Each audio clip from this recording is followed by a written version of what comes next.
Hello everyone, welcome back to another Slashback Saturday review. And the theme that Joe the Horror Man has set for this week is titled 2000 Slashers. And by that he means slasher films that are produced between the years of 2000 and 2009. So the film I've chosen to review this week is 2006's See No Evil. And I'm pretty sure this was the first WWE produced horror movie. And this one centers around their Kane character. I guess their actor's real name is Glenn Jacobs. And in this film, he plays a serial killer that goes by the name of Jacob Goodnight. And his big MO is that he likes to remove the eyes from his victims. Now, this film takes place at an abandoned hotel. And essentially, we have two groups of kids that are from youth detention centers. And they're tasked with cleaning up this hotel over the weekend. And if they do this, they'll get a month off their sentences. But unfortunately for them, Jacob Goodnight is also at this hotel, and he's picking off the kids one by one. So that's pretty much the plot for this one. There's some interesting things about this movie when I was researching up on it. First up is the director. His name is Gregory Dark, and he's most famous for making a series of Britney Spears videos back in the late 90s, early 2000s. Eventually he got fired when it was discovered that he was also an adult filmmaker.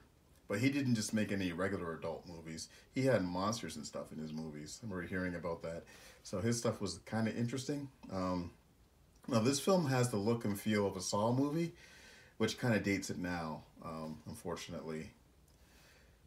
But as a slasher film, it's actually pretty good, and it's pretty gory. Another interesting thing about this movie as well is one of the kids used to be a child actress. Her name is Christina Vial, and she was in Life with Mikey, which was like a Michael J. Fox comedy, where she was like a young aspiring actress, and he was trying to get her work.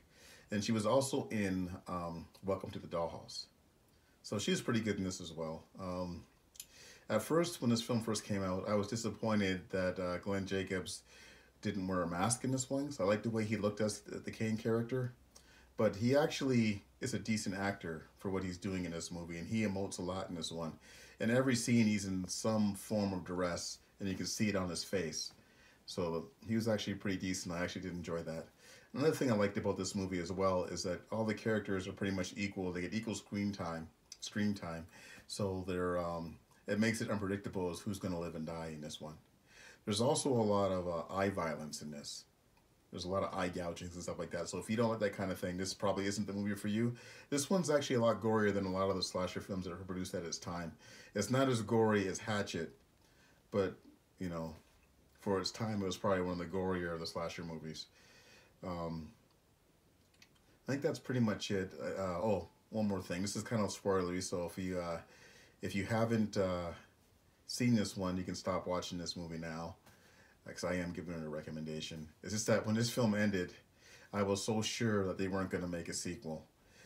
And there's even like a post-credit sequence or mid-credit sequence that gives the impression that this story is pretty much done. And then, but lo and behold, 8 years later, you know, we get See No Evil 2.